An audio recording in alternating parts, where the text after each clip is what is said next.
विवान मेहरा बहुत ही अमीर था। वह गांव की गंवार लड़की से शादी नहीं करना चाहता था, लेकिन उसकी शादी एक गांव की लड़की से हो जाती है। विवान नहीं जानता था कि उसकी पत्नी काव्या बहुत ही सुंदर है। उसने अपनी पत्नी से पहले दिन से ही बोल दिया कि वह उसका चेहरा भी नहीं देखना चाहता। विवान ने जैसा कहा था, काव्या ने बिल्कुल वैसा ही किया। विवान को एक लड़की बहुत पसंद आ जाती है, और वह लड़की कोई और नहीं बल्कि उसकी पत्नी काव्या ही थी। लखनऊ के मशहूर बिजनेसमैन विवान मेहरा, जो कि अपने रुतबे और अच्छे लुक्स के लिए जाना जाता है, 28 वर्ष का था। विवान के माता पिता का उसके बचपन में ही देहांत हो गया था। विवान को उसके दादाजी श्यामलाल मेहरा ने पाल पोसकर बड़ा किया था। 75 वर्षीय श्यामलाल जी अपने पोते विवान से बहुत प्यार करते थे। श्यामलाल जी के बचपन के दोस्त हरिप्रसाद शर्मा, जो 73 वर्ष के थे, एक गांव में रहा करते थे। हरिप्रसाद जी की एक पोती थी जिसका नाम काव्या था, और वह 24 वर्ष की थी। हरिप्रसाद जी के बेटे की एक एक्सीडेंट में मृत्यु हो गई थी। बेटे के एक्सीडेंट के कुछ साल बाद उनकी बहू का भी देहांत हो गया। अब उनकी पूरी दुनिया उनकी पोती काव्या ही थी। दोनों दोस्त हर साल एक दूसरे से मिला करते थे। हरिप्रसाद जी की तबीयत अचानक बिगड़ने लगी, जिसकी वजह से वह काव्या को लेकर परेशान होने लगे। उनकी तबीयत के बारे में सुनकर श्यामलाल जी अपने दोस्त से मिलने आए। श्यामलाल जी ने वादा किया कि वह अपने पोते की शादी उनकी पोती से करेंगे। हरिप्रसाद जी अपनी पोती की शादी अपने रहते ही कराना चाहते थे, इसलिए जल्दबाजी में काव्या और विवान की शादी हो गई। विवान को हरिप्रसाद जी का गांव और वहां के लोगों को देखकर चिढ़ होने लगी कि किसी छोटे से गांव की गंवार लड़की से मेरी शादी करवा दी। विवान ने काव्या को एक बार भी नजर उठाकर नहीं देखा। शादी होने के तुरंत बाद वह उस गांव से जितना जल्दी हो सके वहां से निकल जाना चाहता था। श्यामलाल जी ने अपने दोस्त से वादा किया कि वह काव्या को अपनी पोती की तरह ही प्यार देंगे, उसे कभी किसी चीज की तकलीफ नहीं होने देंगे। इसलिए हरिप्रसाद जी को अपनी पोती की चिंता करने की जरूरत नहीं थी। अब हरिप्रसाद जी भी निश्चिंत हो गए थे कि उनकी पोती श्यामलाल जी के घर पर है और वह हमेशा खुश रहेगी। विवान और श्यामलाल जी काव्या को लखनऊ लेकर आ गए। विवान का घर बहुत बड़ा और बहुत ही सुंदर था।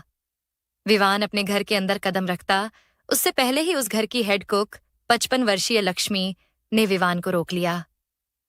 लक्ष्मी विवान के घर पर बचपन से काम करती थी, इसलिए विवान उनकी बहुत इज्जत करता था। विवान ने लक्ष्मी से कभी तेज आवाज में बात भी नहीं की।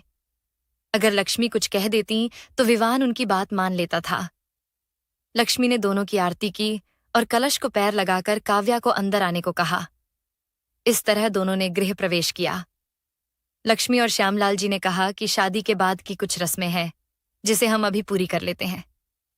यह बात सुनकर विवान आग बबूला हो गया और बोला, आपके कहने पर इस गंवार लड़की से शादी कर ली, यही बहुत बड़ी बात है, और अब इसके साथ रस्में निभाना मुझसे नहीं होगा।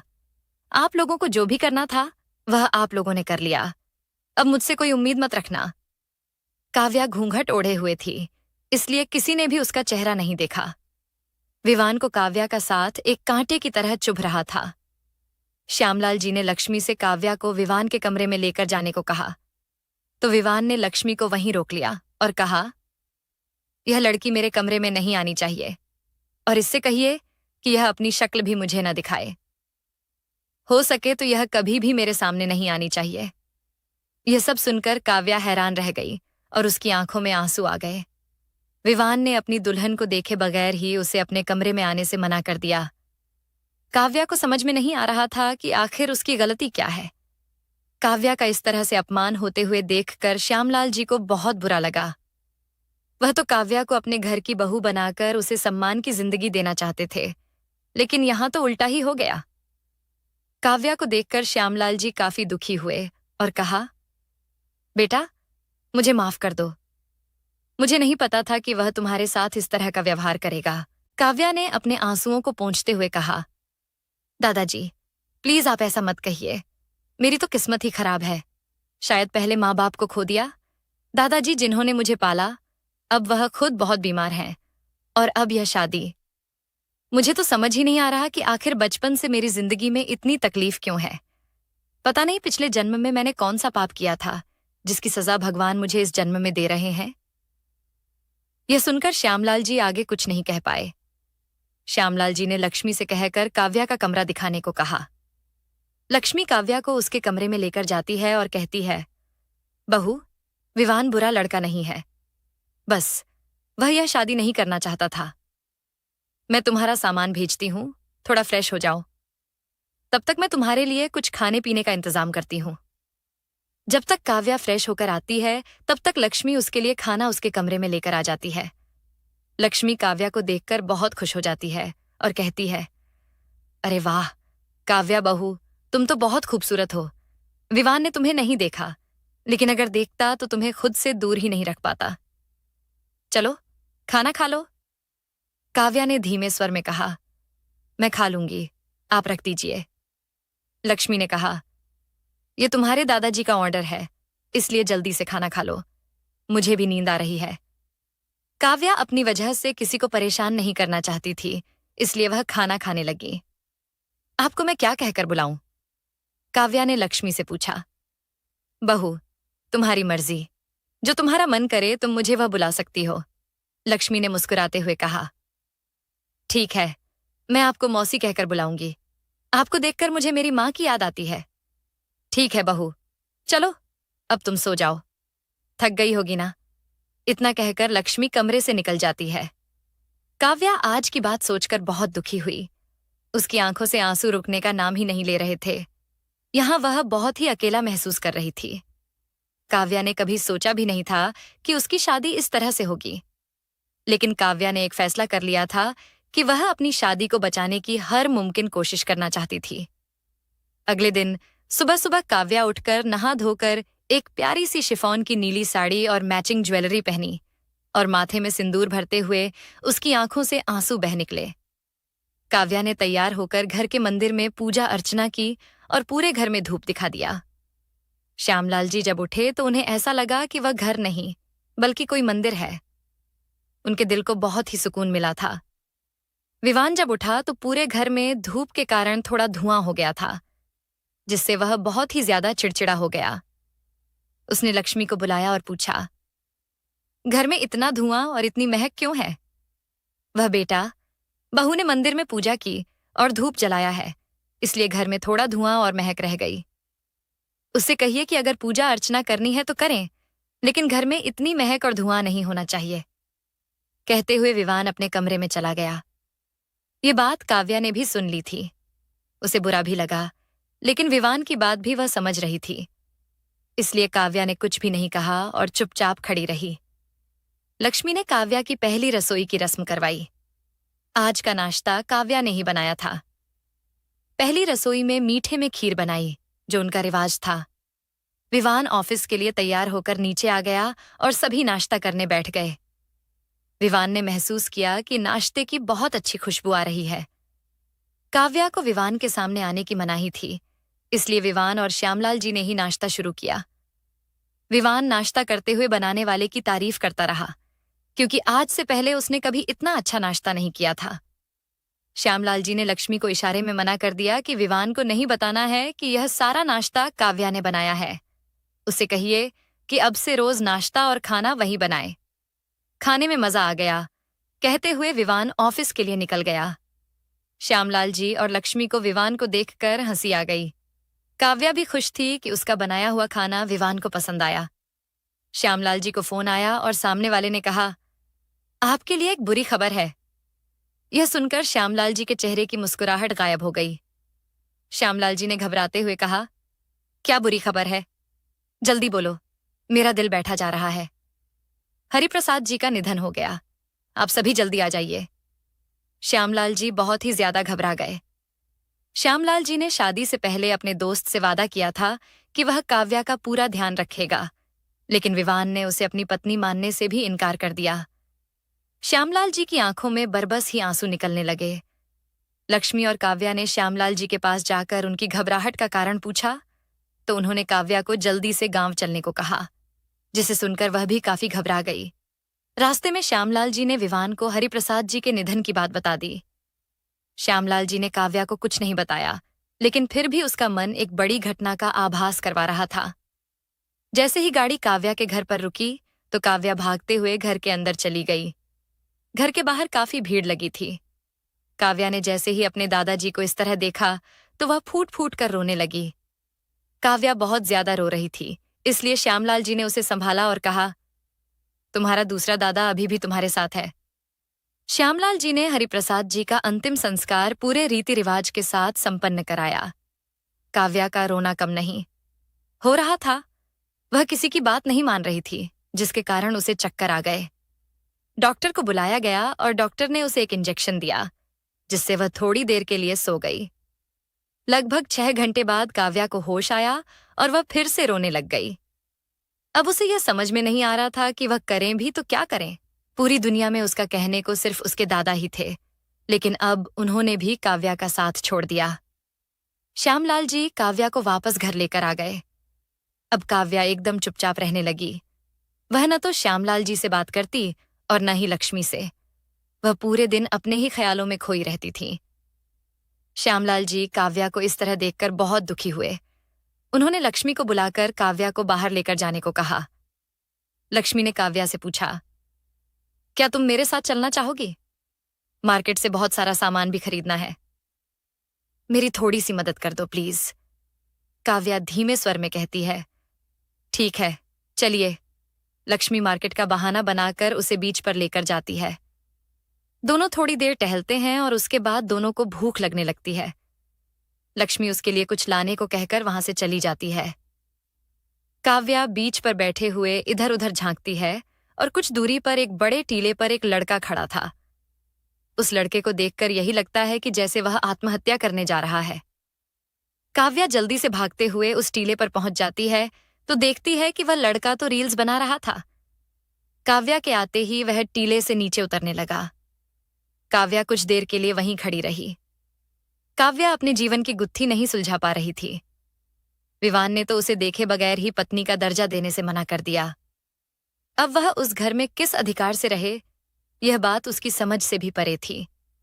सिर्फ श्यामलाल जी के कहने पर वह उस घर में एक अज्ञात जीवन जीना शायद काव्या को परेशान कर रहा था।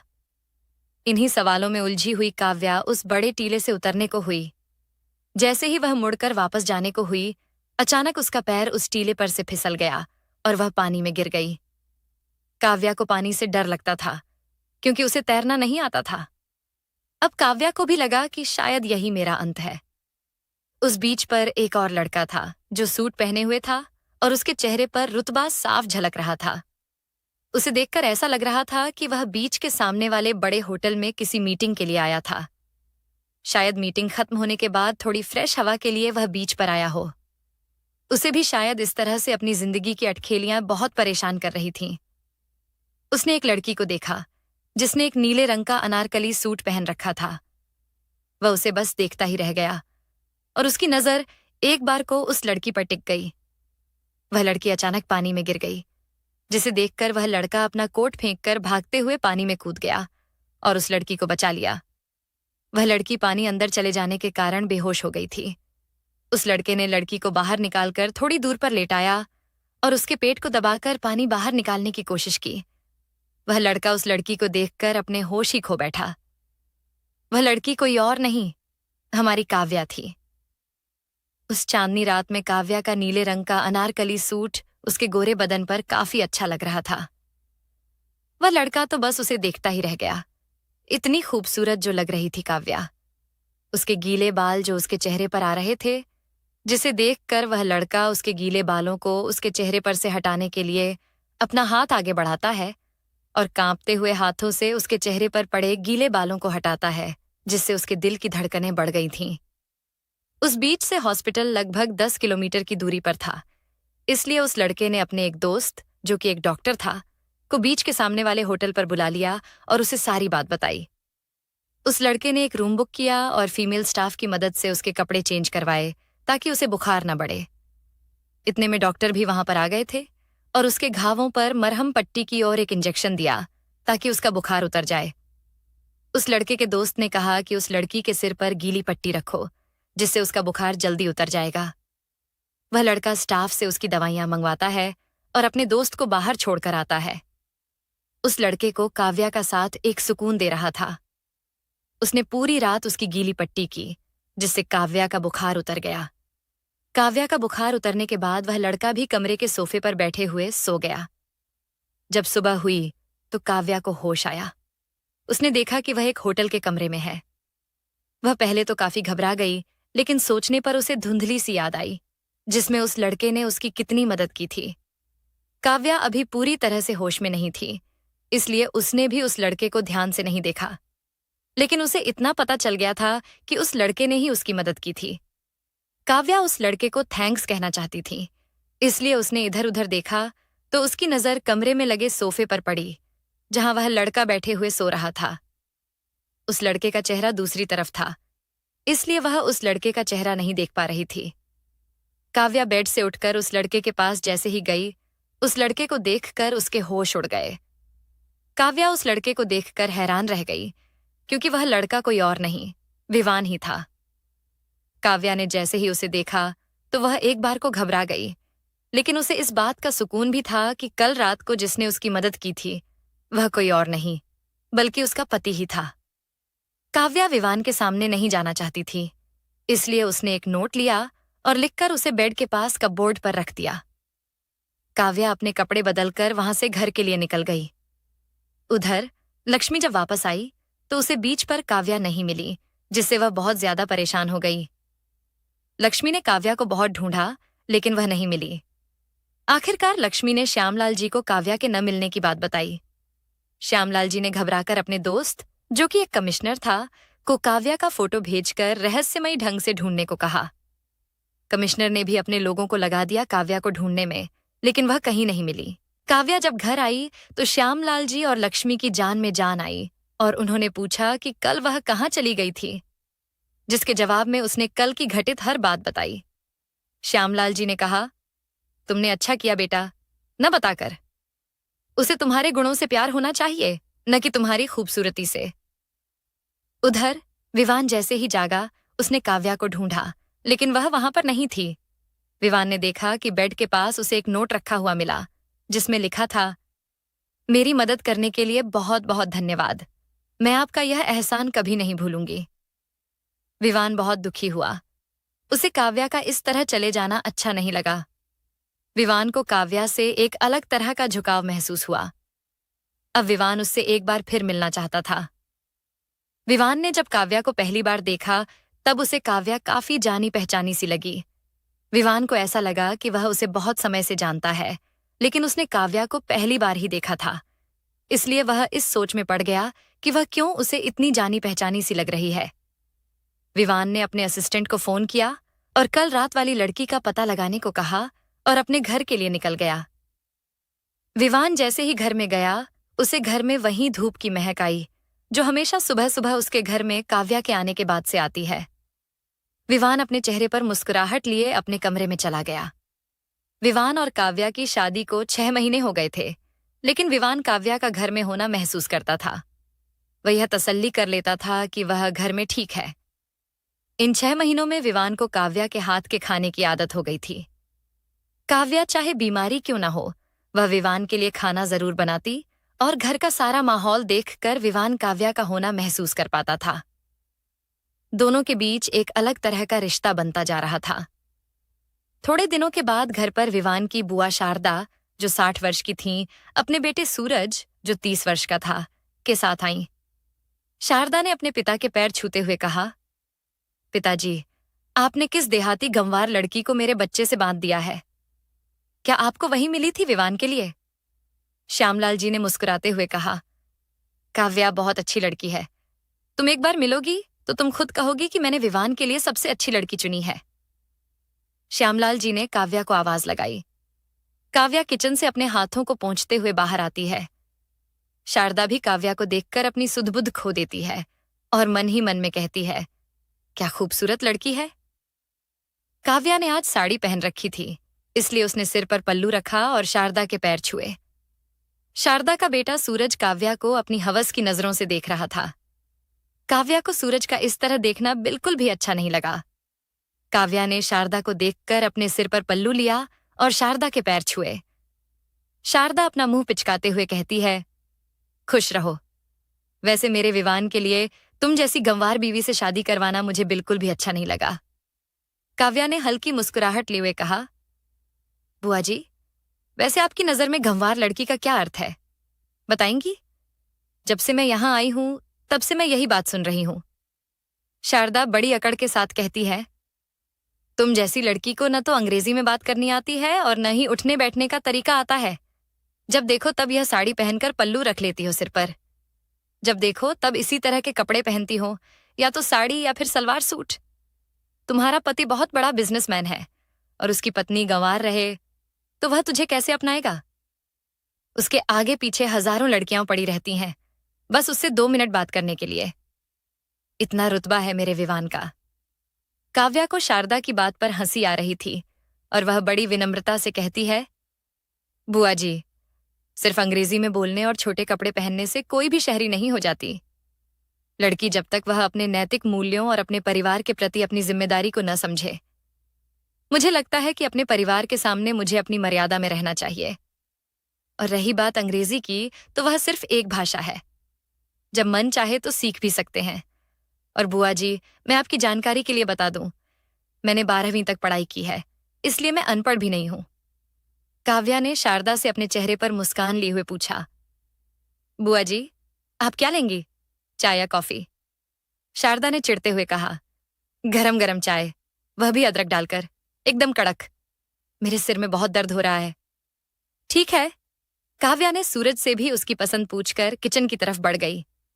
विवान ऊपर से यह सब सुन रहा था, क्योंकि विवान के ऑफिस का समय हो गया था, जिसके कारण वह जल्दी से नीचे उतरने ही वाला था कि तभी बुआ जी की आवाज आई और वह रुककर दोनों का संवाद सुनने लगा। विवान के चेहरे पर एक छोटी सी मुस्कान तैर गई। वह जल्दी से डाइनिंग टेबल पर नाश्ते के लिए बैठ गया और लक्ष्मी ने नाश्ता सभी को सर्व किया। श्यामलाल जी ने विवान को कहा, मैं 3 दिन के लिए अपने दोस्त के पोते की शादी में शामिल होने जा रहा हूं। तुम काव्या का ध्यान रखना। विवान ने भी हामी भरी और शारदा और सूरज से मिलकर वह अपने ऑफिस के लिए निकल गया। विवान को काम करते हुए शाम हो गई थी। विवान भी आज जल्दी जाने का सोच रहा था कि अचानक उसकी एक अर्जेंट मीटिंग आ गई। मीटिंग खत्म होते होते रात हो गई थी। विवान को कहीं न कहीं काव्या की चिंता हो रही थी। भले ही वह उसे पसंद नहीं करता था, लेकिन कहीं न कहीं वह उसकी जिम्मेदारी थी, जिसे वह झुठला नहीं सकता था। रात के लगभग 11 बज रहे थे, लेकिन विवान घर नहीं आया था। इसलिए काव्या ने अपने कमरे में जाकर आराम करने का सोचा। जैसे ही वह अपने कमरे का लॉक लगाने जा रही थी, अचानक सूरज ने अपना हाथ बीच में रख दिया। काव्या ने जैसे ही दरवाजा खोला तो सूरज एकदम से कमरे के अंदर आ गया। आप यहां और इस समय क्या कर रहे हैं? अरे भाभी, मैं तो तुमसे ही मिलने आया था। वैसे मानना पड़ेगा भाभी, तुम तो बहुत खूबसूरत हो। तुम्हें देखकर तो किसी का भी दिल धड़कने लग जाए। और तुम्हारा वह बेवकूफ पति तुम्हारी जैसी खूबसूरत बीवी को छोड़कर ब्रह्मचारी बना बैठा है। मैं तुम्हारी सुंदरता का बहुत बड़ा कद्रदान हूं। कहते हुए सूरज काव्या के कंधों को पकड़कर उसके पास आने लगा। अब काव्या घबरा रही थी कि शायद वह उसके चंगुल से छूट जाए, लेकिन वह अपने आप को छुड़ा नहीं पा रही थी। इसी बीच सूरज काव्या से जबरदस्ती करने लगा। सूरज ने काव्या को बहुत बुरी तरह से जकड़ रखा था। अब काव्या को समझ में नहीं आ रहा था कि वह क्या ही करे। उसकी आंखों से आंसू झरने की तरह बह रहे थे। वह सूरज के चंगुल से छूटने के लिए पीछे हटती गई। काव्या कमरे की दीवार से लगी हुई थी और पीछे जाने का कोई रास्ता नहीं था। वह भगवान से प्रार्थना करने लगी ताकि वह इस दरिंदे से अपना पीछा छुड़ा सके। काव्या के पास एक टेबल रखी हुई थी, जिस पर फूलदान रखा था।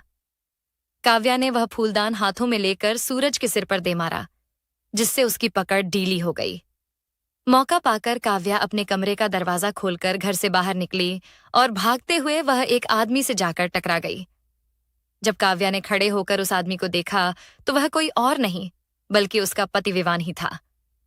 विवान काव्या को देखकर घबरा गया।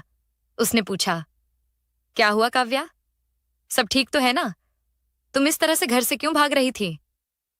काव्या जैसे ही बताने वाली होती है, तभी जल्दी से शारदा आकर बात पलट देती है और काव्या पर इल्जाम लगाते हुए कहती है, यह लड़की मेरे सूरज पर डोरे डाल रही थी। तुम तो जानते हो मेरा सूरज कितना सीधा है, और इस लड़की को देखो जो शायद तुम्हें देखकर बेचारी होने का नाटक कर रही है। विवान, इस तरह की लड़की को इस घर में नहीं रहना चाहिए। तुम इसे अपने हाथों से बाहर कर दो। काव्या रोते हुए मना करती रही। मैंने ऐसा कुछ भी नहीं किया है।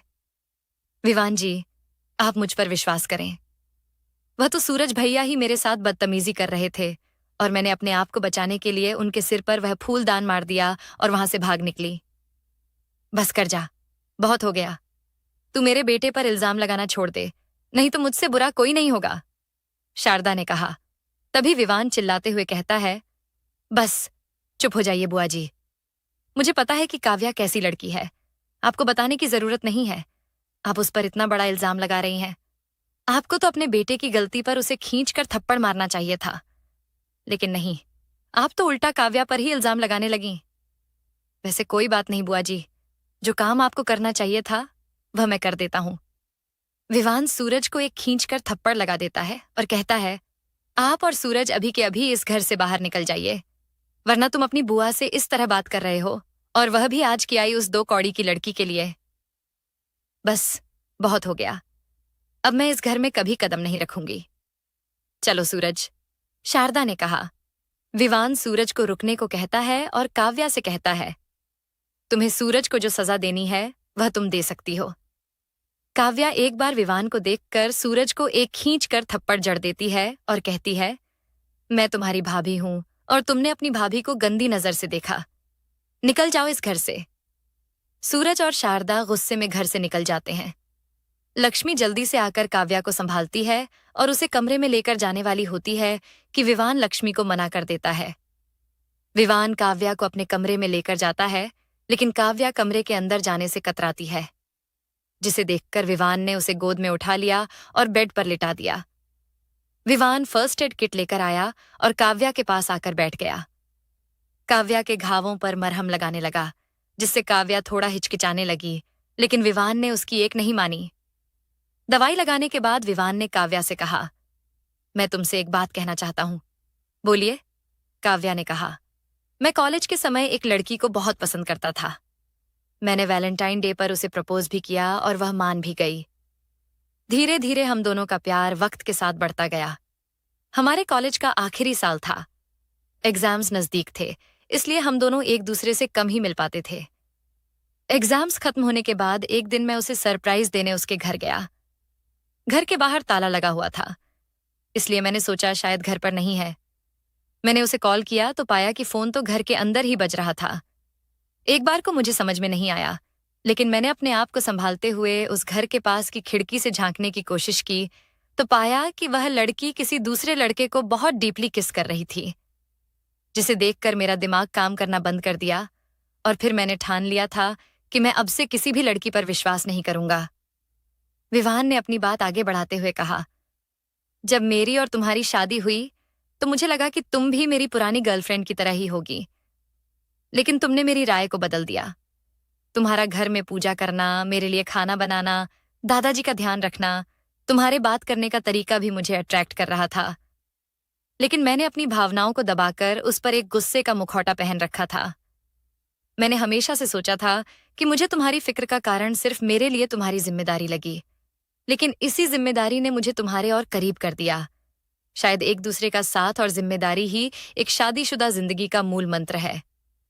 काव्या, मैंने गलती की और मैं जानता हूं कि शायद मैं माफी के काबिल भी नहीं हूं, लेकिन फिर भी अगर तुम मुझे माफ करना चाहो तो। काव्या की आंखों से आंसुओं की धारा बहने लगी। वह तो हमेशा से चाहती थी कि उसका और विवान का रिश्ता सुधर जाए। विवान ने काव्या को अपनी बाहों में भर लिया और कहा, आज तक मैंने जो भी गलती की है उसके लिए मुझे माफ कर दो। अब आगे हम दोनों एक नए सिरे से अपने रिश्ते की शुरुआत करेंगे। काव्या, क्या तुम मेरा साथ दोगी? काव्या शरारती ढंग से कहती है, अगर आप मुझसे वादा करो कि आप मुझे अपनी पूरी जिंदगी झेलोगे। विवान अपने चेहरे पर गहरी मुस्कुराहट लिए हुए कहता है, मैं तुम्हें अपनी पूरी जिंदगी बहुत प्यार करूंगा। आज विवान और काव्या दोनों की आंखों में आंसू थे, लेकिन वो आंसू आज खुशी के थे जिन्हें उनकी मंजिल मिल गई थी। इतना सब कुछ होने के बाद भी काव्या ने अपना घूंघट नहीं हटाया था। काव्या ने कहा, विवान, एक बात और पूछनी थी तुमसे, क्या अब मैं तुम्हारा घूंघट हटा सकता हूं? तो काव्या ने कहा, हाँ, यह घूंघट अभी तक मैंने इसलिए तो डाल रखा था ताकि एक दिन आप मेरे घूंघट को हटा सकें और मैं आपको अपना चेहरा दिखा सकूं। जैसे ही विवान ने काव्या का घूंघट उठाया तो काव्या को देखकर वह हैरान रह गया। क्या हुआ विवान जी? लगता है आपने मुझे पहले भी कहीं देखा है, काव्या ने कहा। थोड़ी देर बाद विवान बोला, अब मुझे समझ में आया कि तुम उस दिन अचानक वहां से क्यों चली गई थी, क्योंकि तुम मुझे अपना चेहरा नहीं दिखाना चाहती थी। मैंने मना किया था, इसलिए। विवान ने काव्या को गले से लगा लिया। 3 दिनों के बाद जब दादाजी वापस आए तो घर का माहौल देखकर वह हैरान रह गए। काव्या बिना घूंघट के घर में घूम रही थी और उसके चेहरे पर एक अलग चमक दिखाई दे रही थी, जिसे देखकर दादाजी समझ गए थे कि अब विवान और काव्या के बीच सब कुछ ठीक हो गया। आशा करती हूँ आपको हमारी कहानी अच्छी लगी होगी। अगर आपको हमारी कहानी अच्छी लगी तो वीडियो को लाइक और शेयर करें, चैनल को सब्सक्राइब करें। वीडियो देखने के लिए आपका धन्यवाद।